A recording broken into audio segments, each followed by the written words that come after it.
سێ ڕۆژە خۆپیشاندانی مامۆستایانی وانەبێژ لە سەی سادق بە مەبەستی دامەزراندن و وەرگرتنی موچە لە کاتی خۆیدا دەستی پێکردەوە. دنیا فەرەج ماوەی 3 ساڵە وانەبێژە و تا ساڵی پار هاتوچۆی دەکرد بۆ قوتابخانەکەی.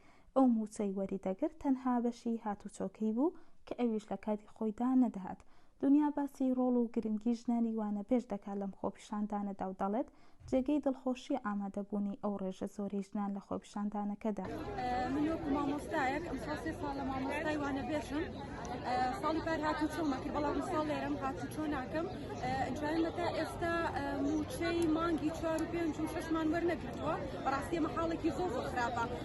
ئەمڕۆ 3 ڕۆژە لە خۆپیشاندانی، ئەمڕۆ مەعاشی مانگی 12مان وەرگرتووە. ئەوەی جێگەی دڵخۆشی و زۆرم پێخۆشە ئەوەیە کە مامۆستای وانەبێژ ئەمڕۆ کە لێرە زۆرینەی ئامادەیە خانمەکانن، زۆر بەشیان مناڵیان و زەواجیان کردو، ئەرکێکی قورسیان لەسەر شانە، پەروەردەکردنی مناڵ، پەروەردەکردنی تەلەبەکانیان، خزمەتکردنی ماڵەکانیان، خزمەتکردنی مێردەکانیان. سەرەڕای ئەوەش یانە ئێرە داوای مافەکانیانەکەن، جێگەی دڵخۆشیە. بەڕاستی خانمەکان جرئەتێکی جیاوازتریان هەیە. من دەستخۆشی لە مامۆستا پیاوەکانەکەم لە وانەبێژەکان، بەڵام بەڕاستی ئەوەی زیاتر دڵی من خۆشەکە ئەوەیە کە خانمەکان زیاتر لێرە بەشدارن، دڵتونیان زیاترە، ئەیانوێ مافەکانیان بە زۆر بسەنن. بەڕاستی ئێمە ڕێگەیەکی زۆر مەدەنی و باشمان گرتوۆتە بەر داوای مافی خۆمانەکەین.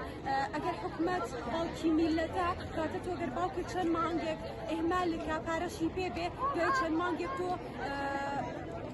تااقەت نامێنێ، بەرەگاری ئەوەستی شایەتی ئەەکەی ئەڵی تۆ چۆن عنی پارەت پێ، بەڵام خەڵکی من ناکەیت. مامۆستایەکی تری وانەبێژ نیگەرانە لە جیاوازیکردن و جیاکردنەوەی وانەبێژان لە مامۆستایانی تر. داواکاری دامەزراندنیانە لە زووترین کاتدا و وەرگرتنی ئەو موچەیە کە دواکەوتووە. من وەکو مامۆستایەکی وانەبێژ کە بەوای چەند مانگێکە دەستم کردووە بەداوامکردن، هاتووم لێرە داوای مافی خۆمەکەم کە مافێکی سەرەتایی خۆمەمە داوای دامەزراندنەکەی بۆ ئەوی ئەو جیاوازیە نەبێت لە نێوان مامۆستایانی دامەزرا و مامۆستایانی وانەبێژە. ئێمە کە سەرەتا دەستمان پێکرد و ئەنجام پێداین کە لەگەڵ ئەوانە بە موچەیەکی دیاریکراو لەگەڵ ئەوانە وەرگین، بەڵام ئێستا ئێمە بە 2 مانگ جارێکیش ئەو موچەیەمان پێناگات، هەرجاری و مەکتەبێک بە جیاجیا، هەرجاری و پەروەردەیەک بە جیا وەریەگرێ. ئەمەش کە جیاوازیەکی زۆر و قەلەقی و دوودڵێکی لە نێوان مامۆستایانە دروست کردووە، بۆیە بەردەوام بین لە بایکۆت تاکو مافەکانی خۆمان بەدەستێن. مامۆستایەکی وانەبێژی دیکە باس لە بەردەوامی بایکۆت و خۆپیشاندان دەکات تا وەرگرتنی موچەکانیان، وە خۆی دەڵێت ماوەی 8 ڕۆژە زیاتر موچەیان وەرنەگرتووە. ئەمەش کەرگەری خراپی لەسەر دۆخی ئابووری و وانەوتنەوەی مامۆستایان هەیە. مامۆستای وانەبێژ ماوەی تقریباً 80 بۆ 90 ڕۆژە موچەکانمان دواکەوتووە. بۆ چه حسابان لەگەڵمانەکەن وەکو ئەوانەی میلاخینیان ئەوانەی دامەزراون؟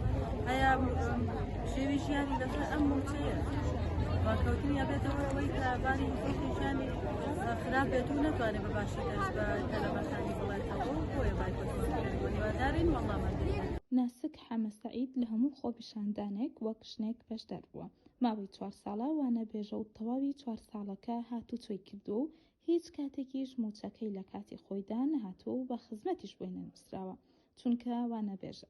ئەم جیاوازیەش وای کردووە لە خۆپیشاندانەکەدا بەشدار بێت و داوای دامەزراندن بکات. وەک مامۆستایەکی وانەبێژ کە 4 ساڵە وانەبێژم لە کەرتی پەروەردەیە،